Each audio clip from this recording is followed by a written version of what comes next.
So the sun is not shining, but it's a new day. It's a big day. What's going on today? So today we are going to drop the engine out of Dan's breaker car that we featured on the channel months ago. One of Dan's breaker cars. One of Dan's breaker cars with a good engine. Yes. Now, Dan, our plan before we do any work on this car is while this car is wired up, oiled up, coolant up, in position, working, we want to run the car up and assess this engine. Yes. Yeah, I think it makes sense, doesn't it? We've got a car here I drove this car to this position.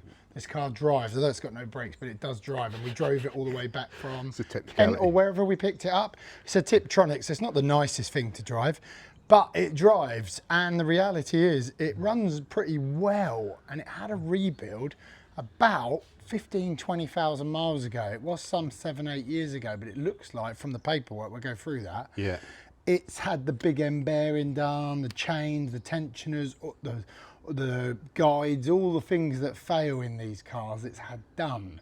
So potentially, John, it's a really good, strong engine. New chains. New chains, it's had all of that New done. chains, new guides, new big end bearings. Rod bearings?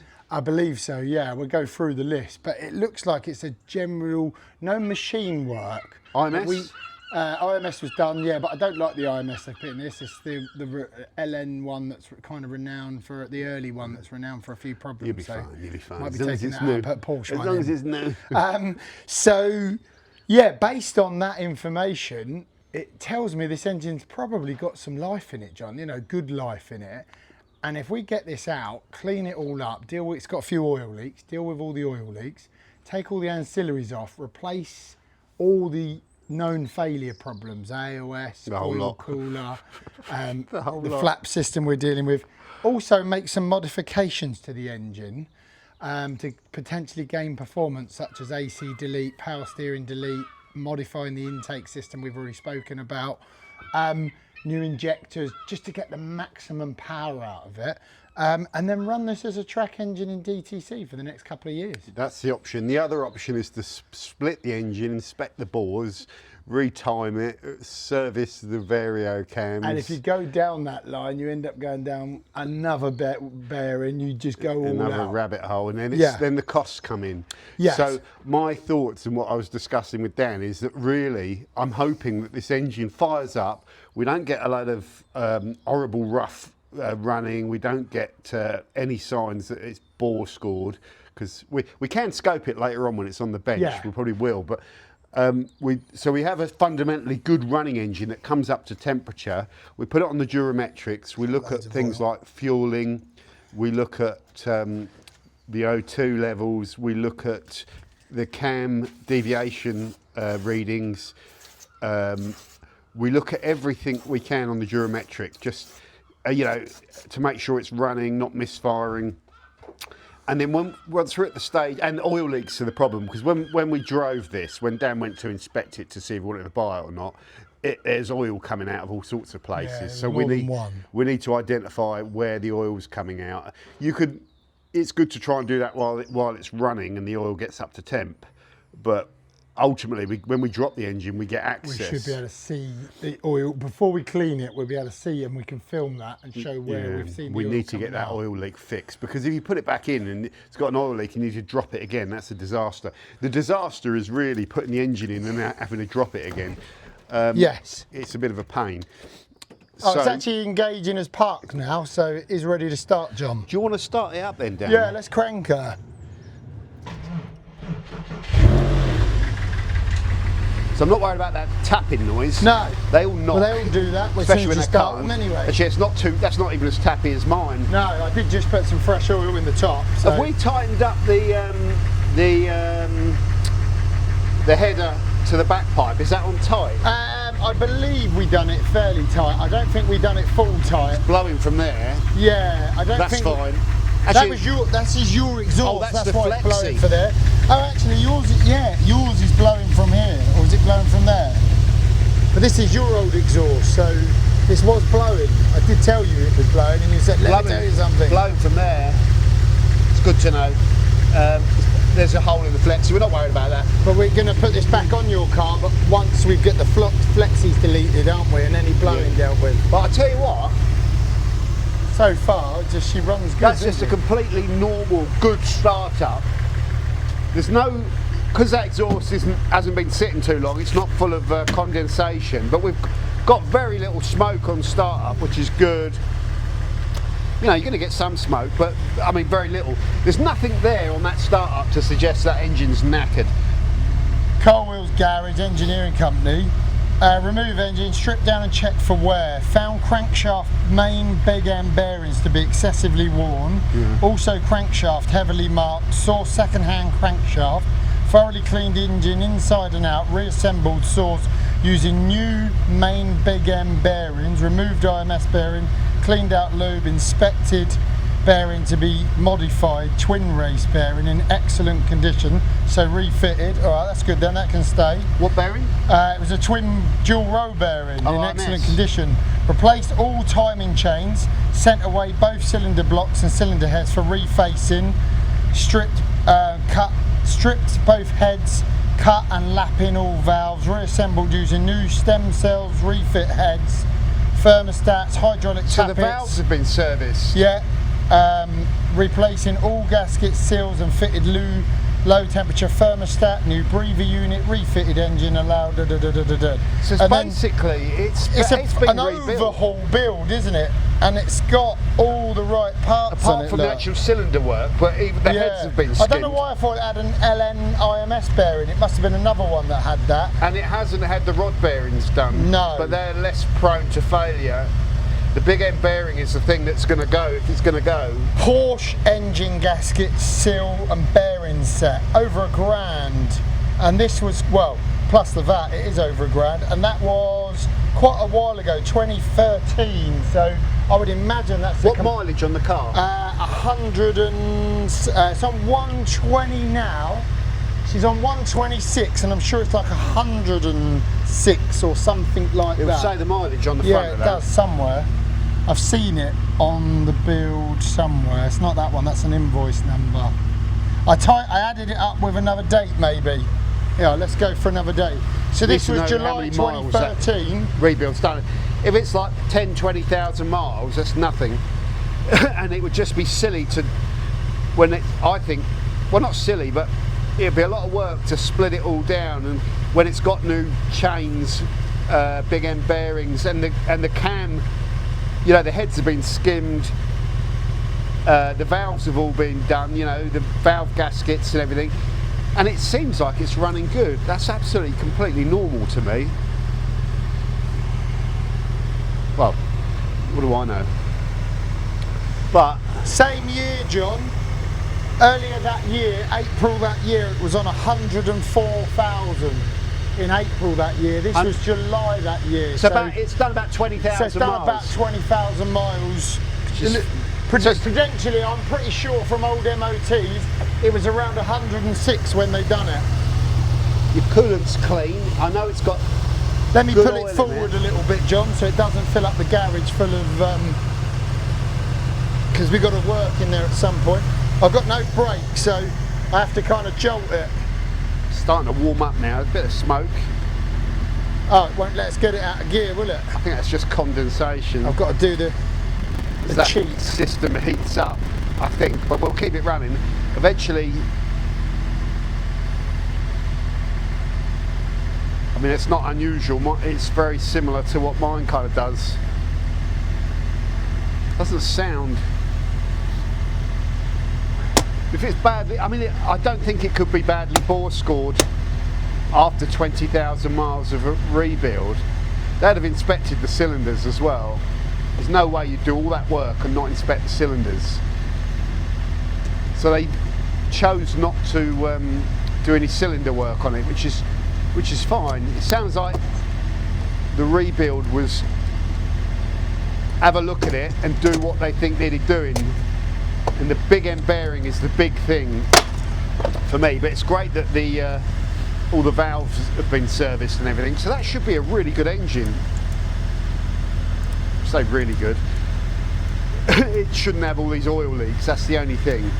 Whenever you do that work on an engine, there's so many things I think where you can get oil leaks from, and they're hidden away, like you don't see them, and unless you're really on it and you've got a torch on there and you get it up on a ramp and you go looking, you can have all these oil leaks. It's just part and parcel of it. So I think this car's probably been leaking oil for quite a while. It's impossible to say. So what's he doing here? Move it forward then, Dan. Yeah, I can't, because I've disconnected the brakes. It's not letting me get it out of park, so I've got to do an override. An override, yeah, and I've got to get the gear stick lever off for that, and then we can. You've got what you say. You disconnected the brakes completely. I took the front brakes off. I put them on my Boxster, so it's not reading the brake pedal switch to allow me to get it out of gear. So I've got to get it out of gear manually on here. That's clever. In terms of it knowing that the brakes aren't working, because you'd have thought it would have just been electrical or something. No, you've got to get to it in here, but you've got this cover in the way and the gear levers on these don't come off easy. Pain in the bum. You could just smash that plate off. I think so.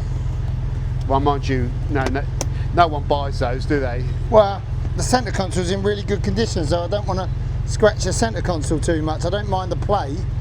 It's the centre console. I'll have that centre console. Yeah, I'll have that. It's actually really tidy, isn't it? I've already got my eyes on everything. John's always got his eyes on everything. In this segment here, and what we're going to do is get it up to temperature. You can see there's a bit more smoke coming out of it now. It smells a little bit fuely, but fuel's not ancient, but it's probably, you know, like 4 to 6 months old fuel. But it sounds healthy. So we're going to get up to temperature, which is going to take 5 or 10 minutes, and then we'll connect oil up pressure's good. The Durometric. Huge thank you to one of my patrons, Tosh. He built a laptop for me because my laptop was absolutely knackered. So he built me this laptop, which has got a good working battery, so I can disconnect it, which is absolutely priceless. But this is the perfect size laptop as well for doing this stuff because it's portable. It's just brilliant. So I put the Durometric on here and some of my BMW diagnostics as well, and it seems to work fine. It works. I might have to update drivers, or you can get a problem with it crashing if you try and run the activation still, which might be a driver issue with. Or I was told to, Stuart suggested run it in Windows 7 XP mode when you run the application. But anyway, that laptop has been a game changer, so huge thank you to Tosh. So I'm going to end this segment here, and we're going to connect up the Durometric and start looking at the data. Okay guys, so we're connected to the car. Just make sure we can pull some data. Yep.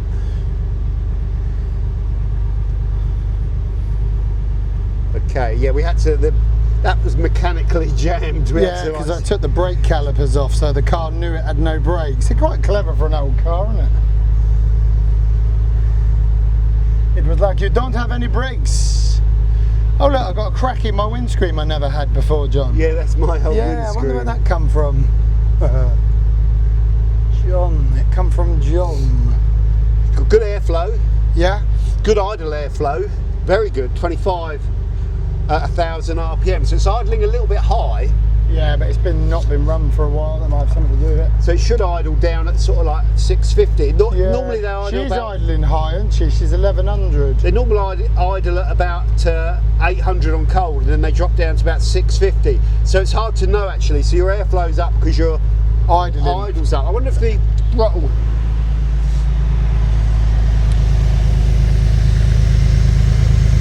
Just gotta be careful with my hands. No, that's okay, that's good. So the throttle position is good. It's quite loose, that actually. That looks nice and clean. That throttle body looks good. Just seems to idle a bit fast. Yeah, I think sometimes the autos do, especially when don't forget it hasn't been run for a long time. We're not worried. We're not too worried about it idling really fast, though. But it's got good oil pressure as well. Look, it's with a little bit of idle, it's sitting at sort of 3. Just increase the rev slightly, up to about 2,000. Keep going. Hold there, hold there. Yeah, that's fine. That's roughly what we were getting on both the other cars. So we've got a good. Your intake system's probably all good. Let's just have a look. I don't know. A lot of these things, I don't know what the acceptable ranges is. Let's just have a look at that plate angle. That should be. Can you check vario cams? I think that's normal. Are you off the throttle? On the throttle. Right, there you go, off. Okay. Idle's dropping close. down a little bit now, under a foul. Yeah, yeah, it is dropping a little bit. That's good. Just rev it up to 2,000 again.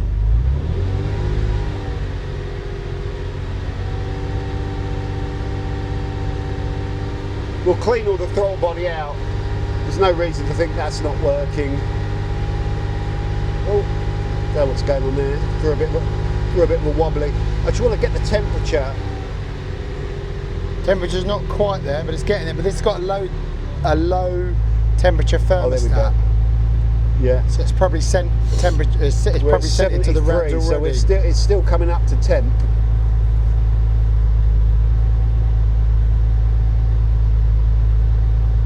Let's turn those off.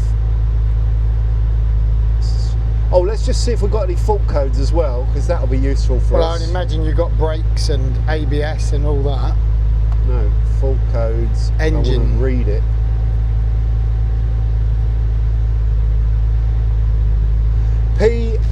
P1602 supply voltage open. Okay, you've got camshaft position sensor. Bank 1 exceeds limit value. IAC valve control fault.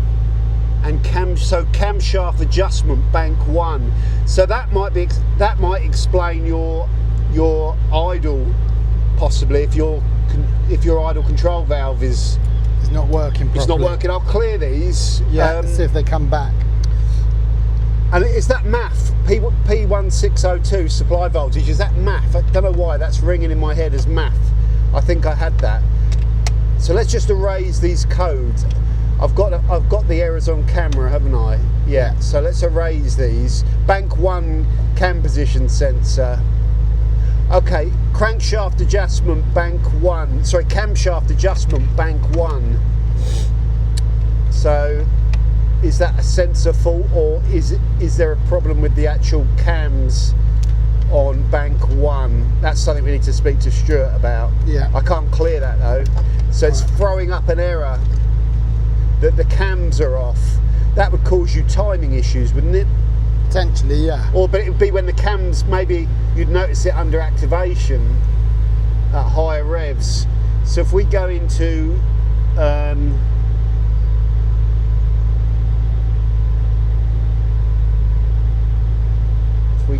here and have a look at the we'll take a look at the fueling in a bit. That's what we want to look at, so we can see that both cam position deviations. Oh yeah, okay, look, so one of them is coming back with nothing. On what, the cams? Yeah, on cam position 2. Oh, USA models only. So it's only got one cam position sensor, is it? I don't know. I guess if that's what it's telling you. Have. Yeah, I would have thought it would have two. Steve say that from Stuart. No, Steve from SW. We can ring him and ask him. Because it looks like there's only one cam position. So if you just put that through the revs, just so we got we can keep an eye on this. If you put it up to 3,000,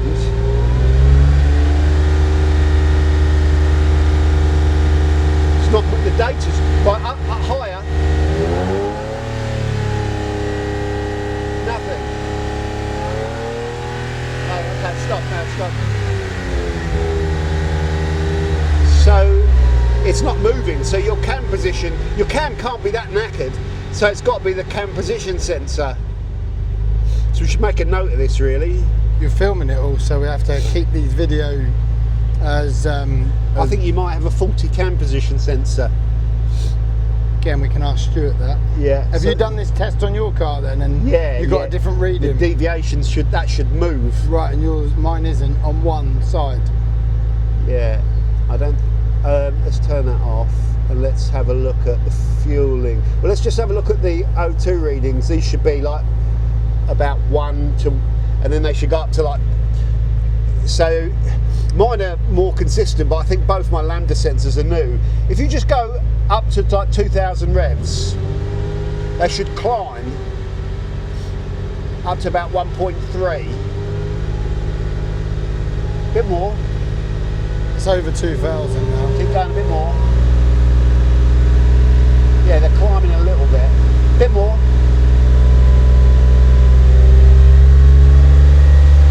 They're fine though. I think they're okay. Again, we've got a record of this. Just give it a bit more beans. I think they're okay. I think if they go above, 1.5, I think is the limit, the high limit. So they're staying low, so that's good then, yeah, they're staying within that range. There's no errors on them, so there's a point which if they go over it, it'll trip a lean error, or if it goes under it, trips the other error. So we're okay there. So you're not, I don't think we're running rich. The only problem is that, so all this fueling stuff, I don't understand what this is. This is where it'd be really useful to have Stuart. It'd be really useful to have Stuart. But again, if you get the data, if I rev it and you get the data, then you show it to him. Yeah. So this, I don't know what the difference is and why there's two different readings, but just bring it up to 2,000 revs.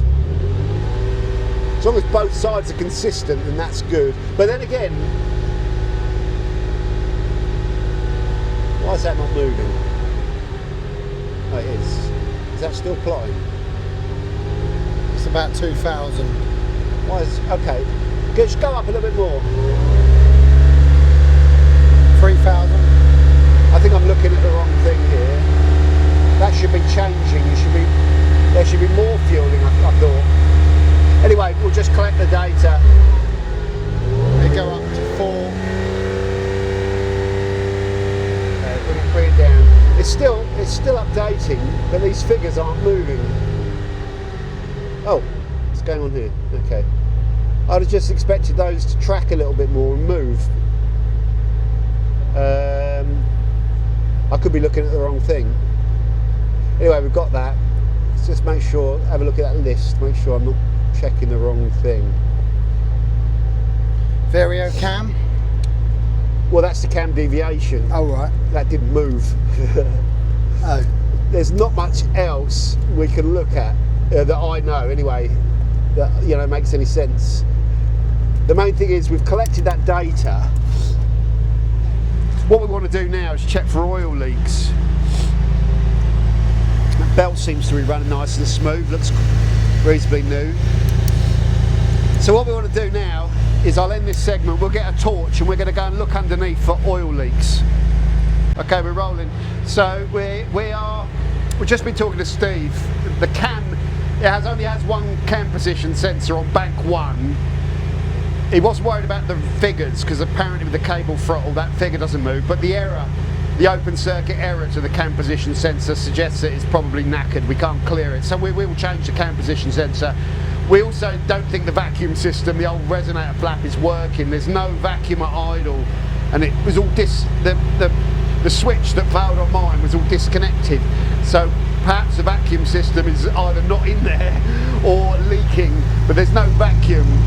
But Dan's probably going to play around with that, so that's the least of our worries. Oh. So right now, that's electrical, isn't it, for the yeah, for lights? The rear lights. It was on the exhaust.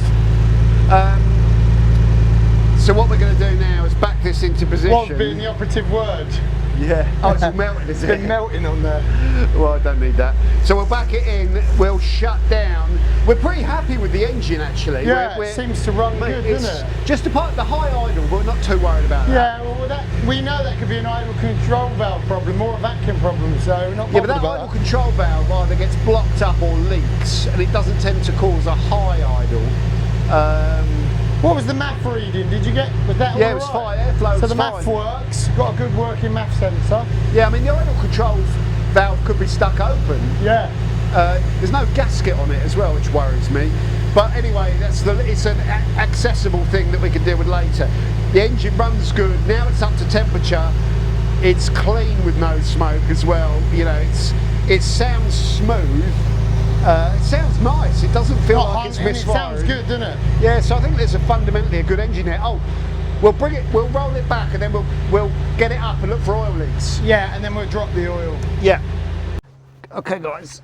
So we're just going to drop the oil, but before we do, we were just looking for oil leaks, and we think there might be a leak from the sump cover, like gasket there, and I think that's the cam adjuster, isn't it? There. There's quite a lot there, and all around here, which I'm not 100% sure. When the block's off, we'll be able to see it a bit better. Blast it! Don't do that, Darren. But the side parts of the engine, that's the oil scavenger pump, I think. Oh, yeah, that's the oil scavenger pump. That looks all good. There is something leaking around here, though. The RMS, I think, looks okay. It's a bit further down. Oil's nice and clean. The oil leaks might not actually be too bad. Oil looks clean, John. Look at that oil. Yeah, but we're really worried about all the oil leaks, but they might just be cookie cutter oil leaks. That's a cookie cutter oil leak that shouldn't be difficult. And we've got to address that anyway, because I'm taking the sump off to put a performance baffled sump on. Yeah, I mean there is so much oil around here, and it's hard to see because it's not like it just gets blown around, so it's like covered everywhere. But there is an oil leak somewhere around here. I don't know if that's the timing chain, the cam chain adjuster, if that's prone to oil leaks, and if that's what it is, I don't know. Could be. Is that the? Well, the RMS is definitely prone to it, even if this is a Tiptronic and it's been done. I'm just trying to think where that cam position sensor is. Or is that the? Well, cam position sensor's high up. Oh, is it? So it's not that might be the solenoid then for the Vario cam. Yes, could be, yeah. So that's fine. So yeah, hard to say, but I think your oil leaks might be low down in the car. And if the RMS, are you taking the RMS off? Yes, because I'm different gearbox going in it, so I'll do new RMS again. So we wouldn't be worried. No. It would be good if the RMS was the main source of the oil leak. Well, you'll see that when we separate the box. Yeah. And if it is, that's fine, because we're just to put a new one. I mean, I would do that anyway, even though it's been done 20,000 miles ago. Yeah. Because I'll make sure I use a genuine Porsche one. It's all a bit crusty, but it's not too bad. It's another box you've ticked. You know you've done it. All the corrosion on this car was down in the seals, and all in this area here, it's all rotten.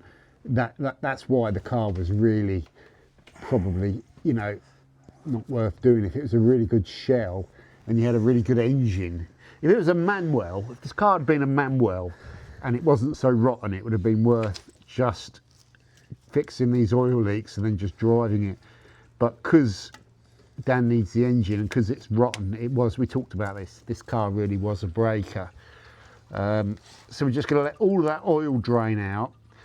Then what we're going to do is go around to mine and get both my jacks, and then we'll jack up, and then we'll put with my two jacks wherever we can and get as high as we can. Then we'll get another jack on a pallet or something, or brick, so we can go even higher, and then we'll get it up to, we need to get it north of 90 centimetres high, which is a really important point. If you're lower than that and you go to drop the engine, you haven't got enough clearance with Dan's trolley. So that's something to really think about. But so far, this is, I suppose, the easy bit, isn't it? But so far, everything's okay. We knew there was oil leaks, and it looks like there's nothing major there, so it's okay. Okay, guys, so when you're ready, the oil and the coolant's dropped, wheels off, then you need one of these. I'm using a little breaker bar. They're not actually difficult to pop off, and I'm just doing all these drive shaft bolts. So I've just broken them with the little 1/4-inch breaker bar. Really, if you had a 3/8, it'd probably be better. But actually, it gives you the access to get in there with that little 1/4-inch and then a little sleeve over the top of it. And you just snap all those, I think there's 6 of them, and then you take both of those off, and that's the drive shaft disconnected from the engine. So that's kind of like your first bit of bolting, you know, unbolting. Okay guys, so drive shaft bolts are off, which is an absolute pain in the actual gluteus maximus. Now old Mechanic Supreme Dan chopped the aircon pipes off. It was already depressurised, it was already empty. Wiring looms off. There's power steering connections there that I can't get access to. You need spanners on either side of them. I think 15 and a 14 possibly. You can't, there's nowhere to turn, so we're gonna have to leave that until we've got a bit more clearance. Half drop the engine. Coolant pipes off, fuel lines off there. And now we're ready to, effectively that's as free as we're gonna get that. So now we've got drive shafts off. We are looking at the main brackets, so engine mounts from underneath, I assume. The main bracket, the subframe underneath, has got 4 bolts in it, 2 that you loosen off, 2 that you take out, and then the gearbox transmission mounts. And once those are all off, this should just drop down and give us a bit more clearance to get the power steering pipes off. So yeah, I mean, probably looks easy on camera. It took me about half an hour to get the drive shaft bolts off, using all sorts of extension bars and God knows what, it's access. But anyway, it's all right. It's always going to be like this, isn't it? It's just the way it is. So we started the day all jovial, happy. A couple of hours later, our energy levels are depleted, and I've demanded tea, so that's where he's gone. You can probably hear him, he's still mic'd up. Okay guys, so we've quadruple jacked and axle standard as well, just up behind them, just so that hopefully this is safe. So if this comes down, it's game over. So our gearbox mounts are over there. You can see that whole piece, so we just, I think there's 6. So we get all those off. And then engine mounts there. You can see on both sides. And then there's where's the subframe that drops out? Oh, it's here. Oh, we've got to take these. We've got to take these. Oh shit, Dan, we've blocked crossbars. Yeah. Oh, we could probably just do one bolt and then undo the other one. No, we've blocked those off. They blocked it with the bits of wood, haven't we? Yeah. So we'll have to sort that. But we'll get this all undone first. So this, I don't know where the bolts are. So I assume it's these bolts here holding it in, and then there's bolts on the top as well. I can't remember this. Oh, is it just a little? It's like a little thin bar. This I thought it was longer, and you had to go right up. The main cross brace, you undo the 2 of the, so you've got top and bottom bolts. They're quite close together, the top and bottom bolts. You leave the top ones in, but you take the bottom ones right out completely, or the other way around. You just loosen off the top, yeah. Yeah, and you loosen them off so they're ready to undo, because when you undo that, the car can spread eagle, like the suspension can go left and right. They look like 17s to me again. The 2 crossbars, which, like you say, we may have blocked at one end, need to be undone. They're the strut braces. Can you get me... And then the gearbox mounts as well. Can you get me two 17-inch spanners, or or a 17-inch socket breaker bar and a 17 spanner, the WD-40. You've got to disconnect the gearbox fluids first. That bar's going to have to come off as well. So you can see, you get the idea. So it's get these bars out of the way first. Gearbox mounts, this, whatever this is, part of the subframe, it holds together the subframe. Like, it will pinch in without it. So bottom bar there, loosen off top, engine mounts, and then I think we're ready to drop down. So it's not, in theory, that bad. So I'll just put a time lapse up. This, because it's going to take longer than you think. It's going to take ages.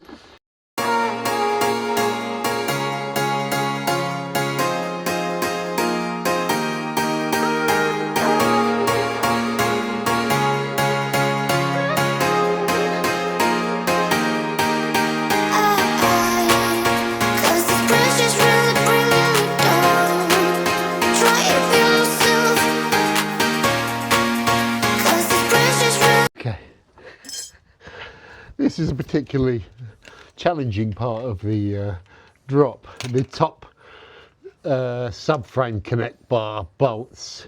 One's a 16, I think one's an 18 or something like that. but there's just such limited access and they're so rusted on. It is an absolute pig. So you've got to, I mean, I can't even see if you can see this, I know. Hopefully you can see something. But basically, I've got to push up on this. I've got the other spanner locked in. And it just about moves. But it's so rotten. Oh, Jesus. What? Wife's holiday roast. That is nasty. Horrible, that's the worst bolt. The award of the bolt of the day goes to this one. Oh, it's getting easier. But the strength, zapping, is unreal. And John's not eating carbs. I've got no carbs, my body is, the muscles are just saying there's nothing to feed them. Give me energy. Dan, come on, cup tea. John, I'm going to cut something. Oh God, he's grinding. Look, I'm grinding over there. Look. It's just worked out the anti-roll bars have got to come off.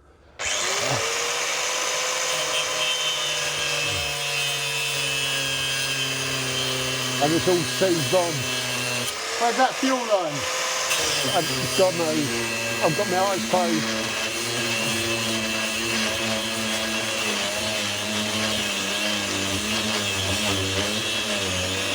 The gearbox mounts are done. One of the engine mount bolts snapped, so we're on one engine mount bolt. We've done the subframe bolts on that side. You can see that one over there in the middle of the screen is sitting in loose. So I've got to carry on and get this top bolt out. We've done that one there, if you can see that. But this is horrible. One more choppings.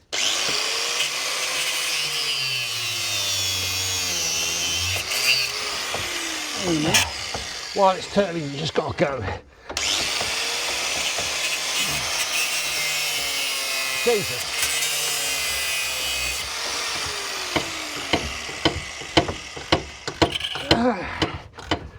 Wow, it was dead 5 minutes ago.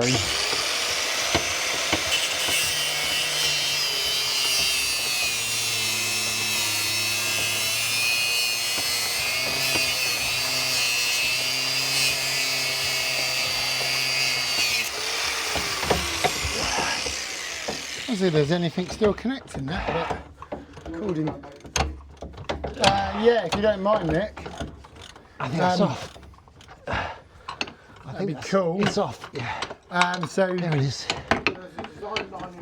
yeah, that's John's no sugar. Right. I'm on the Mandalorian one. Yeah. 1.5 sugars. Right. And you know where all the cups and everything is, don't you? Oh, that's the front door. Back door. Probably we've got Just to wipe your shoes on the mat.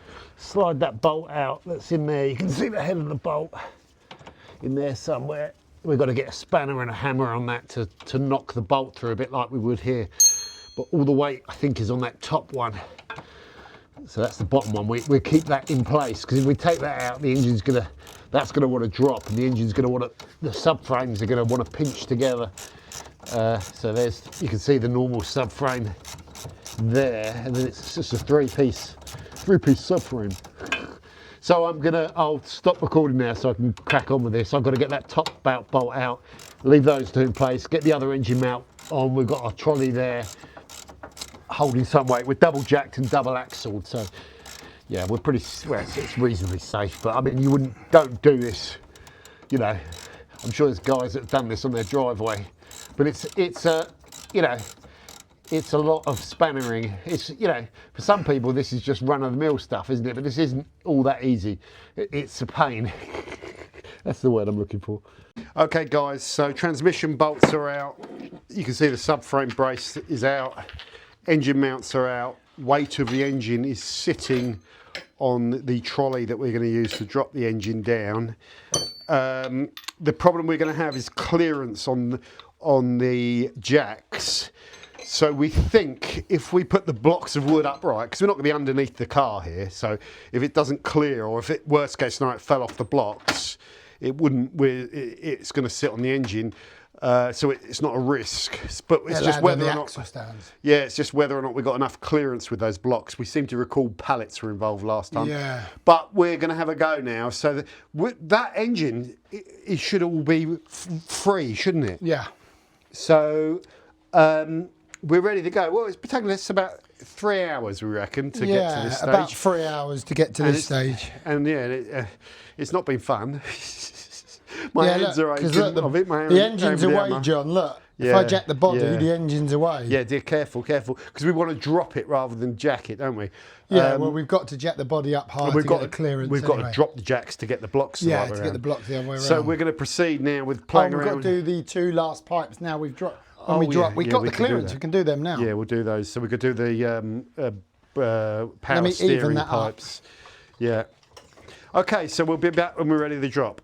Okay, guys, so we're ready to drop. There was some more gubbins on the gearbox, coolant pipes to the gearbox and gearbox connections.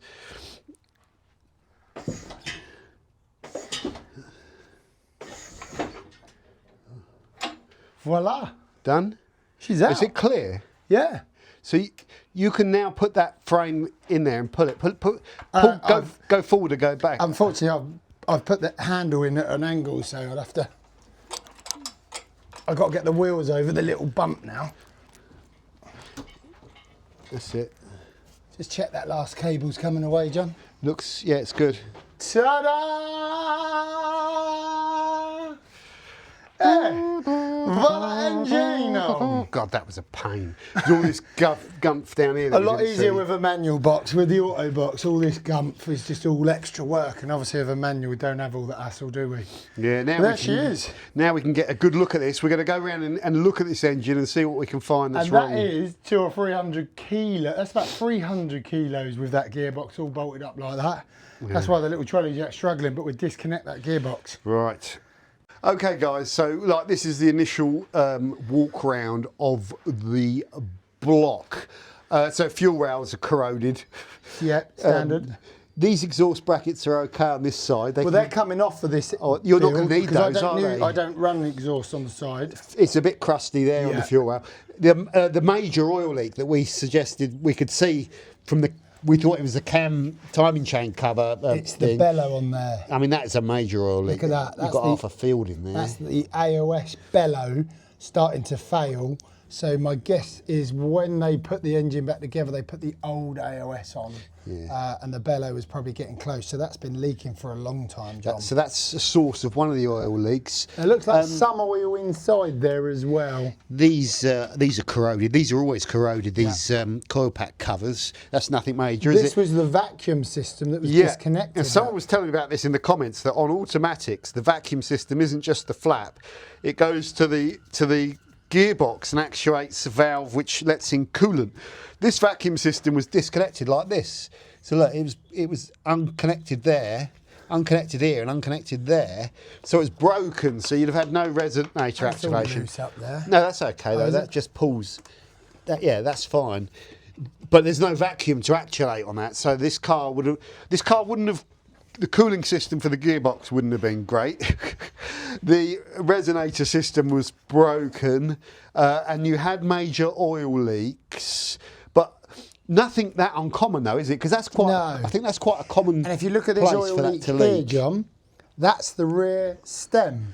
The spark plug tube leaking. Like one of the cam cover caps. Look, it's coming out of there. Where? Look, if I bend that open, because I'm going to take these off anyway. Look, it's wet in there in the spark plug tube. That's leaking out of the spark plug tube. The actual coil pack is wet. So although it had new tubes when it was done, that's actually leaking. So that'll want readdressing. What's that there? That's fuel. That's oil we've dropped off of there. So you've got to make a note of the oil leaks, Dan.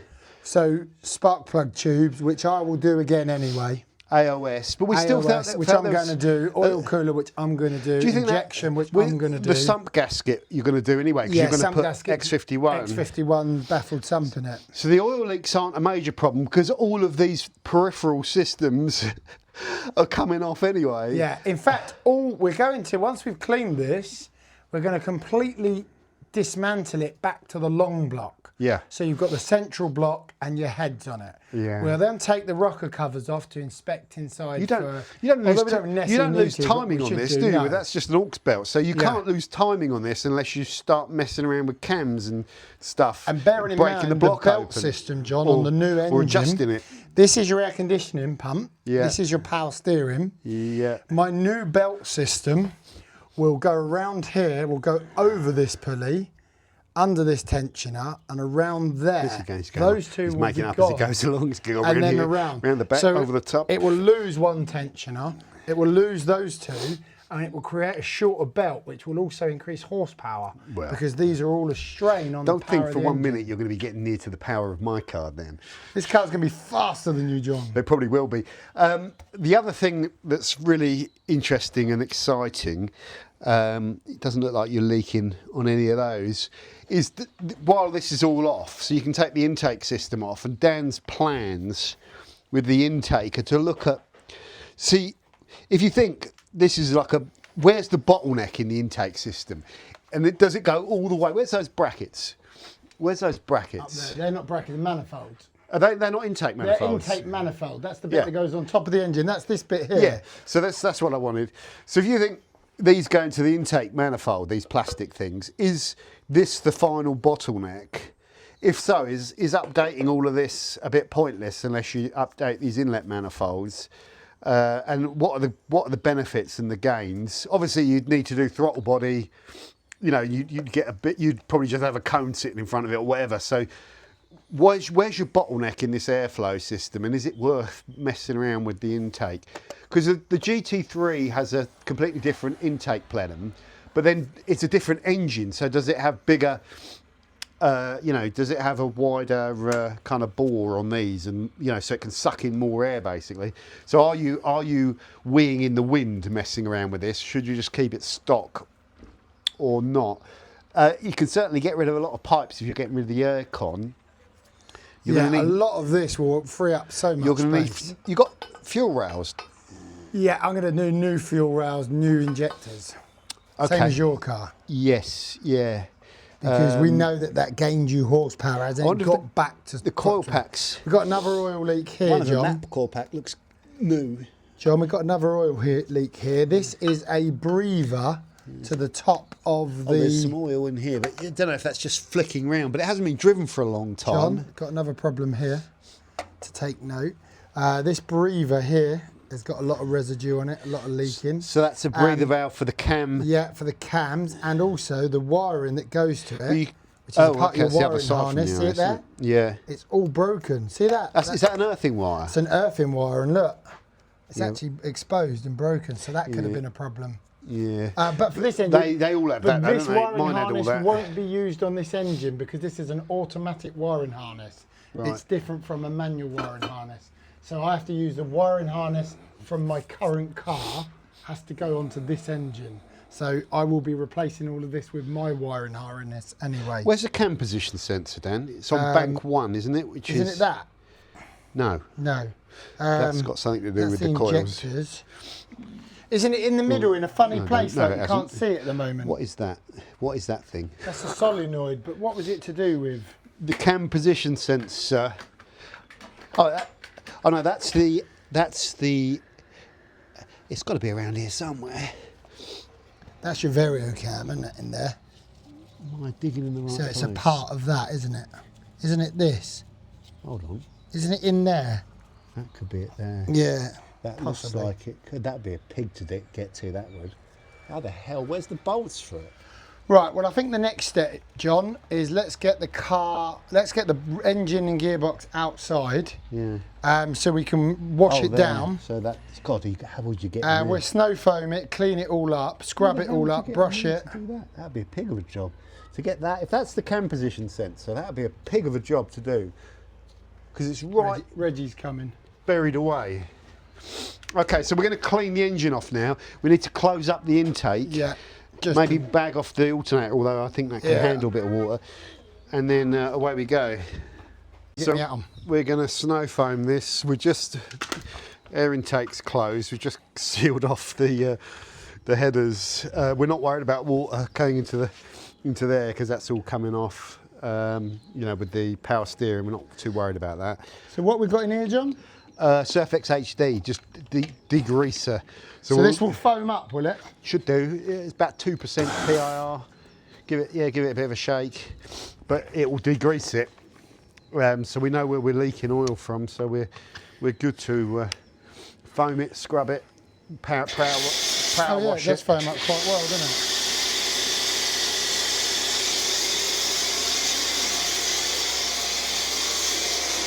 There we go. Okay guys, so we are done. Engine is dropped. Engine is clean. We are going to refoam it and clean it one more time, but effectively the block is kind of clean now. And we've done everything we wanted to do today. Dan, it's been a hell of a lot of work. But, Yeah, but it's good. We've done it on our own. yeah, and we've done it. We've got it out.